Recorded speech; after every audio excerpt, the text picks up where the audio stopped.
future picture glasses. I'm reading it off here, so sorry I'm not facing the camera. But here's my rhyming presentation on the Tarasoff case. Alright. You've all read about Tarasoff, but in case it's not fresh in your mind, let us sit back for a minute and rewind. The facts of the case: there was a therapist, Dr. Moore, who never saw coming what he had in store. Prasenjit Podar was Dr. Moore's client, and as it turned out, he was fatally violent. After a New Year's kiss with Tatiana, Podar wanted to date her, though she didn't wanna. When she spurned him after every advance, his feelings turned from rage from romance.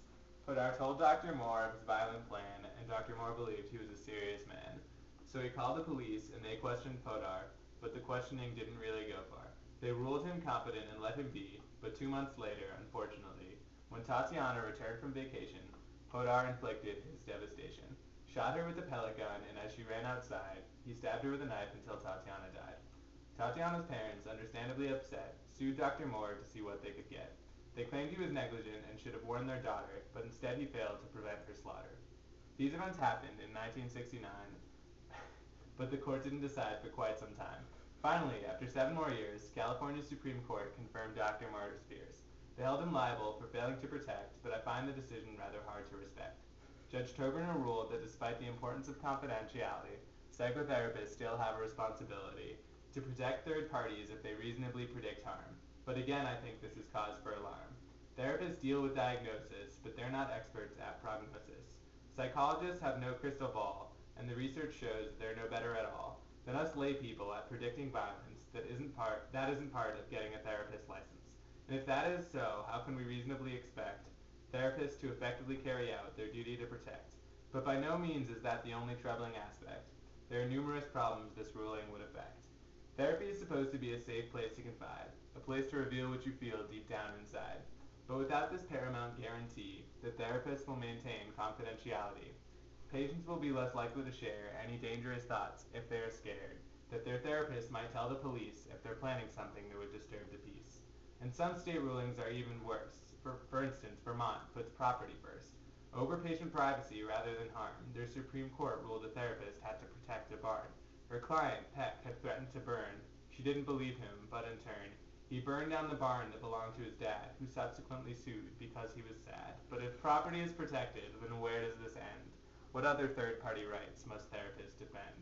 If a patient drives drunk, do they have to report? Or should this only be used as a last resort? That's an example with no identifiable third party, so it doesn't even matter how much you're a smarty. Who's to be warned if a patient drinks and drives? The thousands of people because he's endangering their lives? But what about a more realistic and tougher example? A patient says he wants to kill a classmate, but the possibilities are ample. What lengths must therapists go to find out if they don't know who? The threat is against and who is in danger. How can they possibly protect a complete stranger? And if they decide they need to take action, how much effort is enough for our satisfaction? Alright, now it's time to switch gears and discuss a few of my other fears. I think this practice of breaking confidentiality, beyond deterring current patients from speaking honestly, also deters many, many more from seeking therapy they would have gotten before. One study I read tried to contend that breaches in privilege wouldn't offend enough people to have a real impact, but even their data supported the fact that confidentiality is an absolute must, because as Mills et al. Discussed, 17% of patients would leave if they couldn't be assured that they would receive confidentiality to the fullest extent, and somehow they try to present this data as supporting their thought. But 17% is quite a lot. And it's also important to see that if those in need delay therapy, it isn't only they who suffer. For all of us, the road is rougher. Potential victims have no protection without proper therapeutic intervention. Here's a solution that I suggest. I don't think it's perfect, but I do think it's best.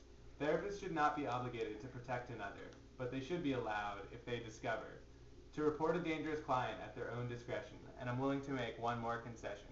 Judge Trobiner points out, for a threat against the president, that a report would be mandated should be evident. I don't disagree. I think terrorism and treason might be the only 2 reasons that a therapist should ever have an obligation to reveal a patient's confidential information.